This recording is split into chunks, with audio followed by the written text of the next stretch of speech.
இந்த போராட்டம் வலுப்பெறுவதற்கு காரணம் இந்த இளைஞர்கள் மீடியாவை நம்பி இல்லை.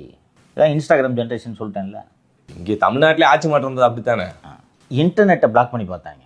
இன்டர்நெட்டே இல்லைனாலும் இன்டர்நெட் இணைப்பு இல்லாமலேயே தகவல் பரிமாற வழிவகை செய்யும் பிட்சாட் போன்ற நவீன தொழில்நுட்பத்தை இந்த இளைஞர்கள் பயன்படுத்துகிறார்கள். ப்ளூடூத் மூலமாக ஒரு இன்ட்ரெஸ்டிங் டெக்னாலஜி ட்விட்டரை உருவாக்கிய ஜாக் டார்சி என்பவர் தான் அதை உருவாக்கியிருக்கிறார். நான் ஒரு மெசேஜ் அனுப்புகிறேன்னா இன்டர்நெட் இல்லாமல் இப்போ இந்த ரூமில் நாம் இருக்கோம்.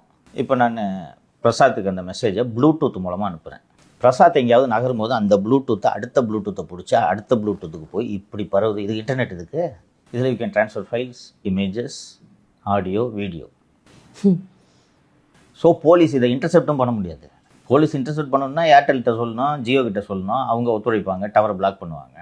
வெறும் ப்ளூடூத்தில் பண்ணால் எதை பிளாக் பண்ணுவீங்க? அண்ட் இந்த மீடியாவை விரட்டி அடிக்கிறேன்.